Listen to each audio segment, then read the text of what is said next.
Most Americans have absolutely no idea that this is happening right now. And that's exactly why I'm making this video.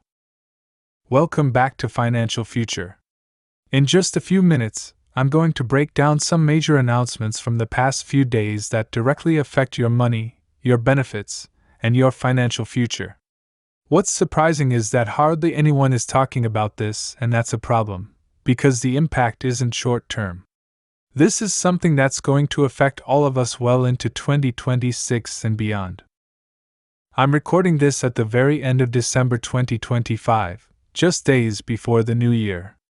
And even if you're watching this later in 2026, everything I'm about to explain is still extremely relevant. The headlines you're seeing right now are not telling the full story, and you need to understand what's really going on. There are several important developments to cover, so stay with me even if it feels like we're moving quickly. Every piece connects. The story you're not being told. Let's start with inflation data that was recently released for November. Normally, this data would have come out earlier, but because of the government shutdown back in October and early November, it was delayed and only released later in December. When the numbers came out, you probably saw the celebrations. Inflation is down. Big progress.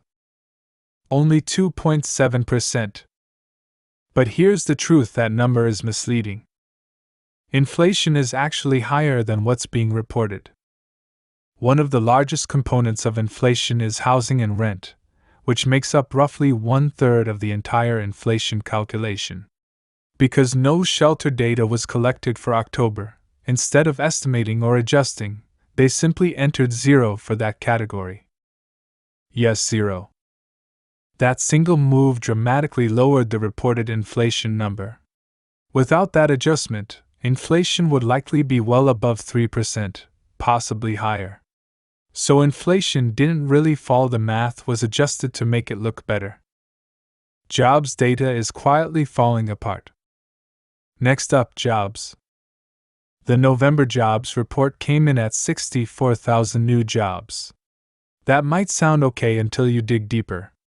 The Federal Reserve itself has admitted that job growth numbers may be overstated by around 40,000 jobs per month. On top of that, previous months were revised downward, including October, which was revised to a loss of over 100,000 jobs. This tells us one thing very clearly: the labor market is weakening. Job data is delayed, and by the time it confirms a slowdown, the damage is usually already happening in real time. And that's exactly what we're seeing now. The Federal Reserve is printing again. Now let's talk about the Federal Reserve. Yes, they cut interest rates by 0.25%. But what barely got attention is what happened next. On December 12th, the Fed quietly announced reserve management purchases. That's just a fancy way of saying money printing roughly $40 billion per month, and realistically closer to $50–60 billion when everything is accounted for. They're claiming this is temporary and only meant to support liquidity through tax season. But history tells us something very different. Once money printing starts, it rarely stops, it usually accelerates. And here's the key point: money printing is inflationary. Period. Why this matters for 2026. As we move into 2026, everything is converging at once. A weakening job market. Rising inflation that's being underreported. The Federal Reserve injecting billions into the economy.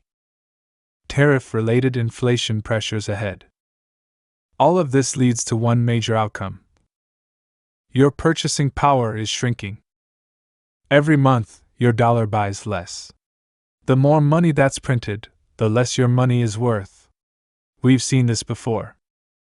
When trillions were printed in 2020 and 2021, inflation didn't peak until mid-2022, over 9%. That wasn't random. It was delayed impact. We may not hit those same extremes again, but the direction is clear. Raises, benefits, and reality. Here's where it hits home. Raises in 2026 will likely be based on official inflation numbers that underestimate reality. A 2–3% raise doesn't help when real inflation is double that. The same goes for benefits.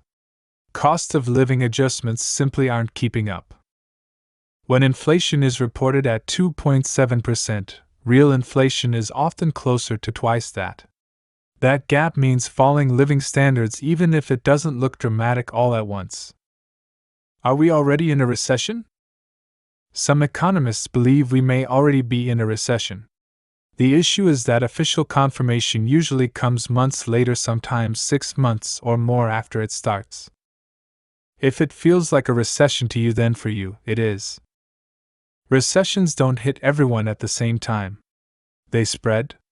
And the more people who feel the strain, the more real it becomes. The start of 2026 could be rough. There may be a short period of calm, but beneath the surface, serious pressure is building. That's why I share this information here on Financial Future, not to scare you, but to prepare you. Because when you understand what's happening, you can make better financial decisions. If you found this helpful, let me know in the comments. If you're new here, consider subscribing so you don't miss what's coming next. And feel free to share this video, more people need to hear this. Take care, stay informed, and I'll see you in the next video on Financial Future.